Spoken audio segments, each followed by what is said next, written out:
Start. Hello ladies and gentlemen, I am Sanjay Biswal, a software engineer. I welcome you all to my YouTube channel Academic IT Inbox. Ladies and gentlemen, when you talk about internet, many confusions do come to everybody's mind. What is internet? How internet operates internally? What is the difference between a bandwidth and a throughput? How do you, when you save a files in the internet, how exactly large files get stored and gets retrieved? How do you search a file using a keyword when you don't know its URL? So to these multiple confusions, but it is not possible to clarify all the confusions in a single session. So what I have decided is I will concentrate only on two things: how internet works internally and what are the different cabling structures used for internet. Now I will just start with by giving a simple definition of internet. Internet is nothing but it's a globally connected network which uses TCP/IP protocol through different communication media to transfer data from source to destinations. So now I will break down this definition into three parts. Number one is what is global network. Second is what is TCP/IP. Third one is media. So global network is nothing but when you have 10-20 systems, you just connect those 10-20 systems with a switch. That is a network. And when you use web-based applications in that network, and it goes to the public domain, like that there are so many networks worldwide gets connected, that becomes global network. Then coming to the TCP/IP, let me tell you, TCP/IP is just nothing, it's a communication protocol which helps the data to be communicated from source to destinations.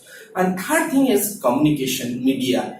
As you know, the data gets communicated through different type of cabling structures. It may be coaxial cable, copper cable, optical fiber cable. These are the communication media. Now, the question before all of us is where internet is required and where internet is not required. I'll just give a simple example. You have two systems in your house and you want to communicate. Your requirement is just to transfer files between two systems. And second thing is you want to share application in between two systems and use a messengers for chat. Do you think internet is required? I don't think internet is required. And same scenario, think about an office. We have at three different locations and three different networks. Let's say I have office at three different points. Let's say 20 machines are connected through a network, through a LAN structures. So if I just connect all those networks, and my objective is only that sharing of folders, sharing of applications in between the organization, that time internet is not required. So the question is where internet is required. So think about an example where I want to go to the public domain. I want to use Gmail. I want to use Rediff.com. I want to see streaming videos. I want to check my Facebook IDs. I want to participate in Twitter. That time, definitely internet is required because we are going to the public domain. Now, the question, I'll just give a simple example. Suppose you want to communicate between two systems without using internet. Just take it as example. We have two systems.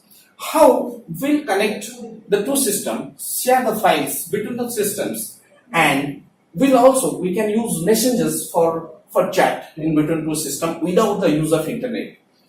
First step that we'll be doing is, you can just see, as there are two systems, we have not connecting with computer with printer, we are just now connecting computer with computer. So we have used crossover Ethernet cable. With the help of RJ45 connector at the board end, we just can connect the two systems. Second step, what we do is, we have to give the access rights. What we will do, we'll go to the control panel, network and sharing center. From there, we'll turn on sharing any one network access can read and write files in the public folder. Once that one is finished, Third step that we have to do is we have to set the IP addresses. Think this is a machine A and this is machine B. Here, our objective is not to go to the public domain. Our concern is just to communicate the data between source and destinations, means between two systems. Here, we are only concerned about IP address, subnet mask. Gateway and DNS server is not required because we are not going out. So, but ensure that the IP structure, the series of IP should be in one go. Suppose the IP address 10.1.1.1. In machine B, you have to give 10.1.1. You can go give 2, 3, 4 to 54, but the series should be the three parts should be same in both the machines. And subnet mask has to be 255, 255, 255 in .0 in both the machines. And we are not concerned about gateway or DNS server because we are not going out. Third thing that you will do is how you know that this system is connected with that system or not. What you will do is you will go to the command prompt and ping, just ping one. Suppose you are sitting in the machine number A, you want to ping to the machine B, so you will just ping 10.1.1.2. If the packets, you are getting 100% packets coming and going, there is no loss of packets, it means the two systems are connected. By this, the two systems can share folders, they can share applications, they can add messengers, they can do chat without the help of internet. So how you will, this is a very simple thing how folder can be shared. Just if you are, after the connection has been done, just right click on any folder and share center, go to the sharing, give access rights to all, then just share. You can share the folders. The file that is shared in machine A can be viewed in the machine B.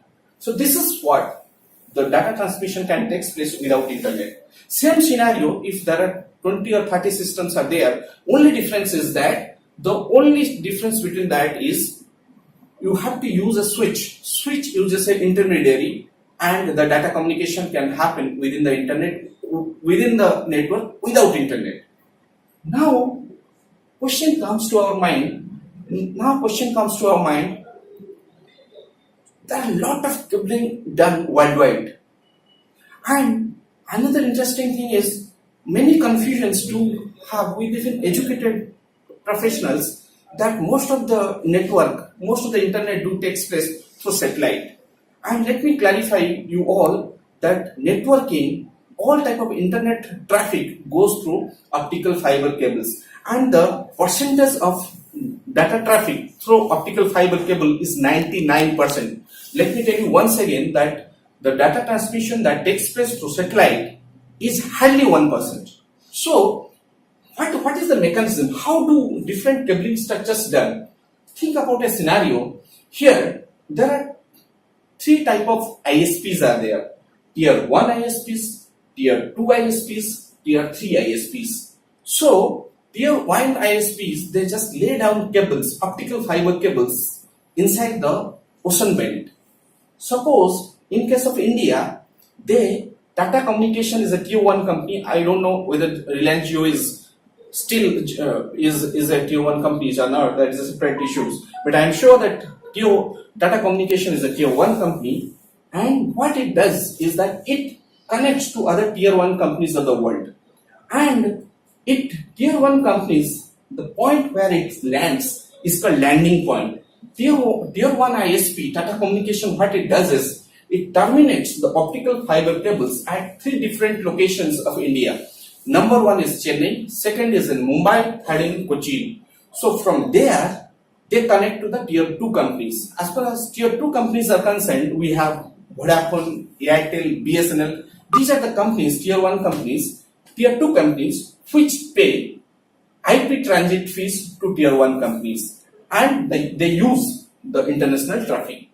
And Tier 2 companies, they also lay down the internal infrastructures, internal laying of optical fiber cables inside India. Then what about the Tier 3 companies? Tier 3 companies just take hire IP transit from tier 2 companies. They don't have their own network. In Bhubaneswar, Hotel is one of the tier 3 companies, even if they don't have their own network, but they are tier 3 companies. They don't have any network, but they also provide broadband connections to the end users. This is what the OFC cabling structure is done. Then third things that I wanted to explain is how when you click on a URL, how a browser searches for a website and you could see it. Let's say, take it as example, a user just types a URL. URL is nothing but www.google.com. So when a user clicks www.google.com, how exactly it happens? Now, in the computer world, nothing is understood by URL because every network equipment has been assigned with an IP address. So when you click on www.google.com, first of all it searches browser cache, operating system cache, router cache, ISP cache. What is a browser cache? Browser cache is nothing but it's a temporary folder where all type of browsing informations recently served browsing informations are stored. Like that, operating systems, all type of under the temporary folders, most of the operating system related web-based data gets stored. If you don't find in browser and operating system cache, then it goes to the router. Router scenario comes into play when you have a big network, you are going to the internet. So now, when a browser do not receive the DNS data from browser cache, operating system cache, router cache and ISP cache, the ISP cache, what it does, the ISP's DNS, what a DNS server, every ISP will be having its own server. So ISP's DNS server initiate a DNS query to find out IP address of the server, IP address of google.com. So what it does is DNS query searches for a multiple DNS throughout the globe to find out the particular DNS from the where it resides. Then what, with the help of DNS server, what it will do, it will contact the root directory where all the domain names are present. From root domain is nothing but it itself is a server where .com, .org, .edu, different type of domain names are present. But here we are searching for google.com, so it will redirect to .com DNS server. From google.com DNS server, it will map to the corresponding IP address. Once it gets the IP address, then it will start. Browser will initiate a TCP connection with the server. What TCP will do? TCP will do the communication between client and server with a three-way handshaking. So it means the TCP will say that we have received, we have found out the link, and it will, now it's a time to send the data from source to destination. It will give a request to the client who has clicked www.google.com. So now when request will come from the client who has clicked www.google.com, it will go to the server will send the reply, and again the client will give acknowledgement. Once the link is okay, then the last phase will be the browser sends an HTTP request to the server for sending the google.com server data from concerned server. Once that is done, the data communication will start between client to server. This is what the internal processes happens when a person clicks a URL, and this is the process that involves to find a DNS server and corresponding IP address, and the data communications to take place between both the end. So I think this is all about my today's presentation, and I do thank everybody for watching this video, and I do assure you, all my viewers, that I will be coming up with this type of interesting IT related videos in near future. Thank you.